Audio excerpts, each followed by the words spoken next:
নমস্কার, আমুদরিয়া নিউজে সকলকে জানাই স্বাগত। আমি বর্ণা। আজ আমাদের স্টুডিওতে এসেছেন বিশিষ্ট সমাজকর্মী সমিত ঘোষ, যিনি থাকেন শিলিগুড়ি জংশনের পাতি কলোনি ৪ নম্বর রোডে।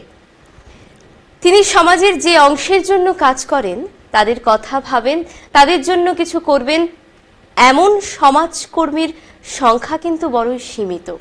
এই সীমিত সমাজকর্মীদের মধ্যে প্রথম সারিতে অবশ্যই সমিতবাবু থাকবেন বলে আমাদের ধারণা। হ্যাঁ, সমিতবাবু পথ কুকুরদের সহায়।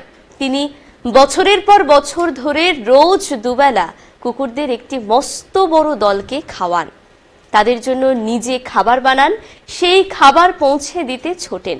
পথ কুকুরেরা তার জন্য কিন্তু অপেক্ষা করে থাকে। নমস্কার আপনাকে, আমাদের স্টুডিওতে আপনাকে স্বাগত। আগে বলুন, আপনি কেমন আছেন? খুব ভালো আছি। বেশ, এবারে আমাদের আজকের যে আলোচনা সেটাতে একটু আসি। প্রথমেই বলি, গৃহপালিত পশুদের মধ্যে কিন্তু অনেক কিছু রয়েছে।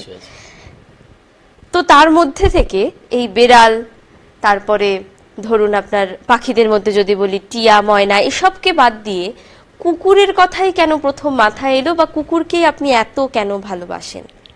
প্রথম কথা হচ্ছে, কুকুর মানে ছোটবেলা থেকে আমার একটা যে কোনো জন্তু জানোয়ারদের প্রতি আমার অন্য একটা আবেগ ছিল। অনেক ছোট, যখন আমি ক্লাস 1-এ পড়ি, তখন একটি ওই চড়ুই পাখির বাচ্চাকে নিয়ে আমি দৌড়ে ধরতে গিয়েছিলাম, আমার পায়ের চাপেই সে মারা যায়। আচ্ছা। তখন থেকে আমি না কোনো জীবন্ত মাছ, না কোনো মানে পাখি, কিছুকে আমি আর টাচ করতে পারতাম না।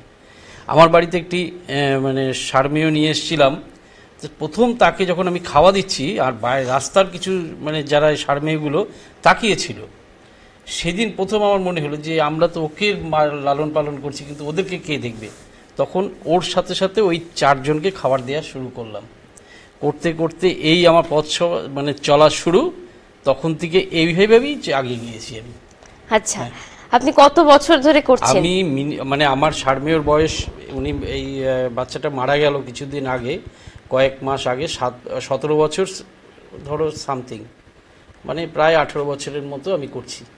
আচ্ছা, আপনি প্রথমে 4 জনকে দিয়ে শুরু করেছিলাম। এখন কত সংখ্যায় দাঁড়িয়েছে? এখন সংখ্যা মিনিমাম তো মানে 32 আছে, কিছু সারপ্লাস হয়ে যায়, চলে আসে তখন আবার ওই একটা পাশেই হোটেল আছে, ওর থেকে আমি মানে কিছু নিয়ে মেখে খাইয়ে দিই। একদম। এই যে কুকুরদের আপনি খাওয়াচ্ছেন, তো সেক্ষেত্রে আপনার দিনে গড়ে কত খরচ হচ্ছে? প্রথম কথা, আমি খাইয়ে এই অ্যামাউন্টটা বলতে একেবারেই চাই না যে কাউকে কিছু খাইয়ে দিয়ে কিছু করা। তবে আমার মোটামুটি মানে 65 কেজি চাল লাগে। আচ্ছা। প্রতি মাসে। আর মাংস তো 2 দিন পর পর লাগেই, 2 কেজি 1 কেজি করে। এটা মানে আমি ওর হিসাবটা বললেও আমি এটা পাপ কাজ করলাম মনে হলো আমি আজকে বসে। আচ্ছা, ঠিক আছে, একেবারেই। আপনি এই দীর্ঘ 17-18 বছর ধরে এটার সাথে যুক্ত, তো নিশ্চয়ই বিভিন্ন ধরনের অভিজ্ঞতা আপনার হয়েছে, সেটা ভালো হোক বা খারাপ। তো প্রথমে ভালোটা দিয়ে শুরু করি। আপনার ভালো অভিজ্ঞতা যদি কি থাকে? ভালো অভিজ্ঞতা বলতে মানে ওদের সাথে থাকলে এই সারমেয়দের মধ্যে একটা আবেগ পাওয়া যায়। ওরা খুব তাড়াতাড়ি লোককে চিনতে শেখে। আর আমি মনে করি যে রাস্তাঘাটে কোনো সময় হয়তো কেউ বিপদে পড়লে আমার মনে হচ্ছে ও খুব হেল্প করে। কিন্তু যেমন শুধু এখানেই না, আমি যেই সংস্থায় কাজ করি সেখানে না করে 12-13টা মানে সারমেয় ছিল। আমি যদি জঙ্গলে যেতাম, আমার আগে আগে ওরা জঙ্গলে যেত, প্রচুর জঙ্গল, ওর মধ্যে ওরা আগে আগে যেত আমার আগে। যদি কোনো সাপ পোকর কিছু থাকতো, ইভেন যদি একদিন একটা দেখেছি যে একটা ওই কোনো মানে কাঠবিড়াল বা কোনো বড় ধরনের একটা কেউ ছিল, ওরা তেড়ে এসে প্রায় 5-6টা মিলে ওটাকে অ্যাটাক করলো, মানে আমার আগে এসে। মানে আমার খুব মানে রক্ষর ভাগেই ছিলেন ওরা। ওদের কথা যত বলবো ততই বাড়বে, মানে শেষ করার নেই। আর আমি ভাবি যে সারমেয়দের ওরা অনেকে ভয় পায় রাস্তাঘাটে চলতে। আমি মনে করি ওরা না ওর সাইকোলজিটা বোঝে। যদি আমি ভয় পাই না, যদি আমি মনে করছি যে ওর দিকে আমি ভয় পাচ্ছি, ও কিন্তু সঙ্গে সঙ্গে মানুষকে স্ক্যান করে নেয় যে এই মানুষটা কেন আমাকে ভয় পাচ্ছে। মানে কেউ যদি যাওয়ার আগে যাওয়ার সময় যদি ওর চিন্তা করতে করতে যায় যে আমি এই কুকুরটা আমাকে ধরবে কিনা, এই করবে কিনা, শিওর মানে একটা হলে ভৌ করবেই। আমি মনে করি যে এইটা থেকে ওকে ফ্রেন্ডলি মেশা, যদি আপনাকে একদিন কাউকে ধাওয়া দিল, পরের দিন দুটো বিস্কুট খাইয়ে দিন, ওর সাথে নেমে কথা বলুন। আমার মনে হয় মানুষের থেকেও বেশি কথা বোঝে, আমার যা ধারণা। বাহ, তাহলে ও যখন বুঝতে পারছে যে আপনি ওকে দেখে ভয় পাচ্ছেন, তখন ও চিৎকার তো করলো, কি বলতে চায় সেটা তো মানুষ বুঝতে পারে না। তো সেই ক্ষেত্রে করণীয় কুকুরটা কি করে সেই মুহূর্তে? ও যদি মানুষের মনকে চিনে নেয় যে উনি আমাকে দেখে ভয় পাচ্ছে, তবেই চিৎকার করবে। ওর আগেই আজ পর্যন্ত কাউকে চেনে না, বোঝে না। আর যেমন কিছু ওরা আরেকটা আমি জিনিস মানে লক্ষ্য করেছি, একটু নোংরা জামা, একটু মানে ছেঁড়া জামা কাপড় পরা, কালো জামা, ব্যাগ নিয়ে যাওয়া, ব্যাগ নিয়ে গেলে ওদের খাওয়ার পাত্রগুলো নিয়ে যায়, ওই জন্য ওদেরকে দেখতেই পারে না। ওই যে সমস্ত যারা লোহার নিয়ে যায়, ওদেরকে কোনোদিনই দেখতে পায় না। দেখলে সারা মানে শিলিগুড়ি আমার চোখে যত জায়গায় পড়ে যে ওরা চিৎকার করতে থাকে, হয় আমাদের কাউকে ধরে নিয়ে যাচ্ছে, মানে এই একটা ব্যাপার থাকে ওদের। ওরা এইগুলো খুব মানে ওদের এই সাইকোলজি ব্যাপারটা খুব মানে তীক্ষ্ণ ওদের। বেশ, এবারে বলি, আপনি ভালো অভিজ্ঞতার কথা তো বললেন, এবার দেখুন আপনি কুকুরকে খাওয়াচ্ছেন দুবেলা করে, তারা কিন্তু আসে এবং সেই জায়গায় তারা কিন্তু থাকে অনেকটা সময় ধরে। বিশেষ করে রাতের বেলা তারা খাওয়ার ঠিক টাইম হলে কিন্তু তারা বুঝে যায় যে এখন আমাদের খাওয়ার আসবে, তো সেক্ষেত্রে কিন্তু সেখানে প্রচুর ভিড় থাকে, মানে কুকুরদের ভিড়। এবার রাস্তাঘাটে যখন কোনো মানুষ রাস্তাটা পারাপার করে, তখন প্রচুর কুকুর যখন থাকে, তখন কুকুরেরা অনেক সময় কি হয়, বিভিন্ন জায়গায় আমরা দেখি যে তাড়া করে অন্য মানুষদের। তো সেই ক্ষেত্রে কিন্তু এই ধরনের কথাগুলো উঠে আসে যে এই খাওয়াচ্ছে, একটু পরেই খাবার দিতে আসবে, এত এত খাইয়ে এদের লোভ বাড়িয়ে দিয়েছে। তো এই ধরনের কথা শুনে আপনার প্রতিক্রিয়াটা কি? আমি এই ভুক্তভোগী আমার পাড়াতেই, আমি পাড়ার বদনাম করছি না, একটা মানে সারমেয় ছোট বাচ্চাকে একটা বাইক মেরে দিয়ে গিয়েছিল। তারপর থেকে ওই কুকুরটা মানে যাকে দেখতো না তাড়া করে যেত। এবং আমি দেখি স্কুলের কিছু বাচ্চারা ওরা যখন শুয়ে থাকে ওই ঢিল মারে, ও তো ঢিল মেরে চলে গেল, কেউ স্কুটি নিয়ে যাচ্ছে, পেছনে বসে আছে, ওকে হয়তো পা দিয়ে মেরে দিল। তার পরবর্তী ওই স্কুটির আওয়াজ যে কোনো গাড়িতে আসলেই ও পেছন পেছন ধাওয়া দেয় যে হয়তো আমাকে মারবে।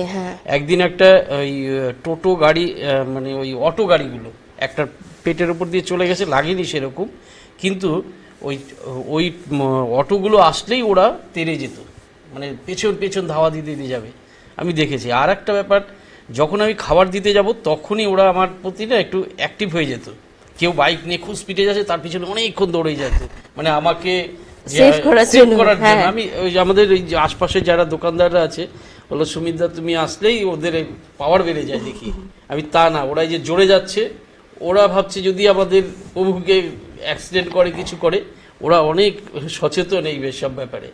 খুব মানে ভালো লাগে ওদের জন্য, এই জন্য যে এটা। আর লোকে বলে অনেক কিছুই বলে যে খাবার দিয়ে যাচ্ছে, মানুষ পাচ্ছে না, আমরা এদেরকে খাবার দিচ্ছি। হ্যাঁ, একদম এই কথাগুলো খুব বলে। মানুষ তো সবথেকে উন্নত জীব, মানুষকেই মানে সৃষ্টি করেছে ভগবান হয়তো এদেরকে দেখবার জন্য। তা সেটা যদি না করি, আমাদের এটা মনে হয় আমার দোষী সাব্যস্ত হবে এরপরে। একদমই তাই। এবারে আপনি আমাদের দর্শক বন্ধুদের জন্য যদি কিছু বলতে চান বলতে পারেন। দর্শক বন্ধুদের কাছে এটাই বলবো, আপনারা আপনার বাড়ির ওই নীল বোতল দিয়ে জল দিয়ে ওদেরকে আটকানো যাবে না। ওরা পটি করে এই করে। আপনি আমার আজকের 17 বছর ধরে আমি দেখছি আমার বাড়ির সামনে না ওরা পটি করে, না মানে কোনো হিসু করবে। আচ্ছা, এই পরিপ্রেক্ষিতে একটা কথা বলি, নীল বোতলের কথাটা যখন উঠলো, নীল জল দিয়ে যে বোতল রাখা হয় তাতে কি সত্যি ওদের ওটা বন্ধ হয়? একেবারে না, এগুলো মানে ভ্রান্ত ধারণা। আমি দর্শক বন্ধুকে বলবো যে আপনারা দুটো বিস্কিট দিন, আপনার বাড়ির সামনে কোনোদিন কোনো পটি করবে না, নোংরা করবে না, 100% এটা খাওয়ার দিন। ও আমার বাড়ির সামনে আমি দেখি যে ওরা খেয়ে দিয়ে মানে সবাই দল বেঁধে নদীতে দিকে চলে যায় ওইদিকে পটি করতে। আমার বাড়ির সামনে কোনোদিনও পটি পাওয়া যাবে না, আপনারা গেলে দেখবেন কেউ কোনোদিনও দেখতে পাওয়া যাবে না। অনেক জায়গায় এরকম আছে যে যেখানে কুকুরদের খাওয়ানো হয় না, বা বিশেষ করে কয়েকদিন আগেই যখন প্রচুর সন্তান প্রসব করে কুকুরেরা, তখনও কিন্তু অনেক ক্ষেত্রেই দেখা যায় যে বাচ্চারা দুধ পাচ্ছে না মায়ের, মায়ের। কারণ তার একটাই কারণ যে মা খেতে কুকুরকে খেতে দেওয়া হচ্ছে না, সেক্ষেত্রে কিন্তু প্রচুর সন্তান মারা যায়। বিভিন্ন জায়গায় এরকম আছে, শিলিগুড়িতে প্রচুর জায়গায় এরকম আছে যে যারা খাওয়াচ্ছেন, কিন্তু আবার অনেক জায়গা আছে যে যেখানে খাওয়া পাচ্ছে না, শীতে ঠান্ডায় কাঁপতে কাঁপতে হয়তো মরে যাচ্ছে। তাদের উদ্দেশ্যে আপনি কি বলবেন? আমাদের আগিয়ে আসতে হবে, একটু সচেতন হতে হবে প্রত্যেককেই, যে ওদেরকে কিছু মানে মন্দিরে গিয়ে ওই, আমি মনে করবো, আমি একটা সনাতনী, অবশ্যই সনাতনী ধর্মাবলম্বী, কিন্তু আমি মনে করবো মন্দিরের ওই দুধটাকে যদি শিবের মাথায় না দিয়ে পূজা অর্চনা করি, ওই দুধটা যদি আমরা এই সারমেয় বা রাস্তার কাউকে দিয়ে, অনেক ভালো হবে আমার মনে হয়। একদমই তাই। ভীষণ ভালো লাগলো আপনার সাথে কথা বলে, এবং আপনার যা ভিডিও ফুটেজ সেটা তো আমরা অবশ্যই দর্শকদের সামনে তুলে ধরবো। আপনাদের এরকম আরো আপডেটস পেতে অবশ্যই চোখ রাখতে হবে আমাদের আমুদরিয়া নিউজে। আর আপনাকে অসংখ্য ধন্যবাদ, এত ব্যস্ততার মাঝেও আপনি এসেছেন এবং এত সুন্দর একটি সমাজসেবামূলক কাজ করে চলেছেন। এই কাজ যেন একদম কখনোই না থামে, আরো ভালো ভালো কাজ করুন, এই আশাই রাখবো। সবাই খুব ভালো থাকবেন, সুস্থ থাকবেন, ধন্যবাদ।